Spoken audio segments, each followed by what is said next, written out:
भारत की राजनीतिक पार्टी है।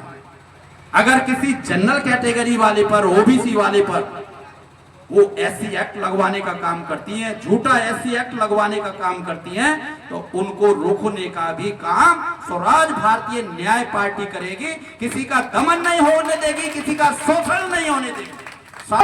छज्जे से खड़ा करके तूने कहा था रहे अंधे कंधे। मेरी बात सुनिए जेठ जी, उस दिन मैंने आपसे थोड़ी सी मजाक करी थी। अगर काश मुझे पता होता कि आपको ये मजाक झेलेगी नहीं तो मैं आपसे मजाक नहीं करती। लेकिन बेटी कहिएगा, आज पूरी पंचायत बैठी है, तेरे 5 पति बैठे हैं, सभा में बड़े बड़े अधिकारी बैठे हैं। क्या दिक्कत है? आज तुम्हें कोई नहीं बचाएगा।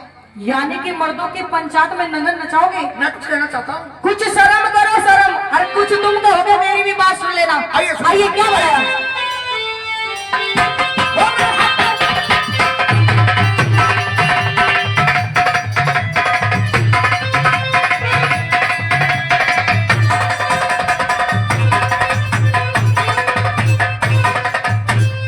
और सुन ले, कह दे, हो तू इनकी कार पहचान ध्यान से ले। क्या? नहीं रे आंखें बानी इनकी कार पहचान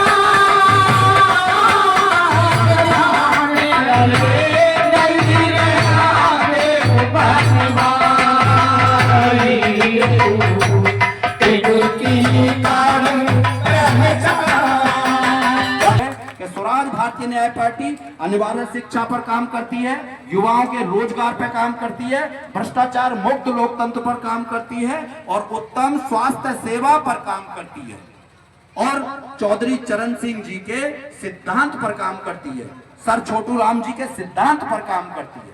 साथियों, एक बात और मैं बता दूं, राजनीतिक जितनी पार्टियां वो दलित शब्द का इस्तेमाल करती हैं, लेकिन दलित शब्द की डेफिनेशन नहीं जानती। व्हाट इज द दलित? दलित शब्द की परिभाषा नहीं जानती। मैं बता दूं दलित शब्द की परिभाषा। दलित ब्राह्मण भी हो सकता है, दलित ठाकुर भी हो सकता है, दलित जाट भी हो सकता है। इस देश में जितनी जातियां हैं सब जातियों में दलित हो सकता है। तो हम सारी जातियों के लिए काम करते हैं, यानी दलित समाज के लिए काम करते हैं। बहुत सारे लोग दलित शब्द का इस्तेमाल एक जाति विशेष से ले जाते हैं। उस परिवर्तन को हमें बदलना होगा। दलित ब्राह्मण भी हो सकता है, दलित जाट भी हो सकता है, दलित ठाकुर भी हो सकता है, तो जो दवा कुतला व्यक्ति है वो दलित हो सकता है। तो आप इसको अन्यथा ना लें, अपने दिमाग में ये रख लो कि भाई मैं ब्राह्मण हूं, मेरा भाई भी दलित हो सकता है, मैं ठाकुर हूं, मेरा भाई भी दलित हो सकता है, मैं जाट हूं, मेरा भाई भी दलित हो सकता है। जो वास्तव में दवा कुचला व्यक्ति है वो दलित हो सकता है। हाँ, मैं बोल सकता हूं कि मानसिक गुलामी को हमें खत्म करना होगा, मानसिक घृणा को हमें खत्म करना होगा। और आपको एक बात बता दूं, स्वराज भारतीय न्याय पार्टी समता मूलक समाज पर काम करती है। मेरा खून लाल है, एक ठाकुर का खून लाल है, एक ब्राह्मण का खून लाल है, तो हमारे बीच में जाति की भावना क्यों? जातिवाद को मिटाना चाहती है इस देश से। अनिवार्य शिक्षा, समान शिक्षा पर काम करती है।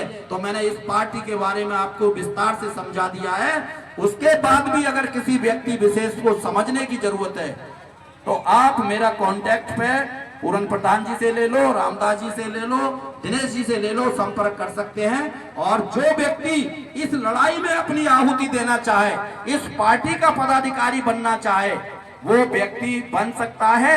लेकिन बनने से पहले वो अपने दिमाग में ये सोच ले कि हमें पार्टी के लिए काम करना है, पार्टी के लिए काम करना है। हम पहले कार्यवाहक बनाते हैं, जब देख लेते हैं कि ये व्यक्ति पार्टी के लिए दबे कुचले लोगों के लिए काम कर रहा है, किसानों के लिए काम कर रहा है, चौधरी चरण सिंह जी के सिद्धांत पर काम कर रहा है, छोटू राम जी के सिद्धांत पर काम करता है, तो हम उनको जो है फिर परमानेंट लेटर दे देते हैं, जो हमारा सिस्टम फॉलो करता है।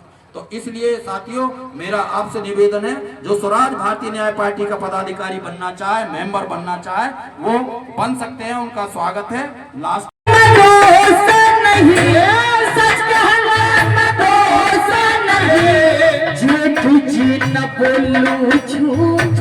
मेरे ना समाई होती कैसे भर सवर के घूमे पहले तो कुछ दिखे था आज ये की गई से पहले तो कुछ दिखे था आज ये की गई मेरा नाम दुर्योधन है मेरा नाम दुर्योधन है करके छोड़ बार है बाहर मुझे अंधे का अंधा कह गई क्या दिल्ली में लगा के ठाक आंखें नमक बोले गगन पिछला बोल नीचे आंखें नमक बोले गगन पिछला बोल नीचे हो मैंने ऐसा हो दिया बीच के मैं कर लूंगी आप की करी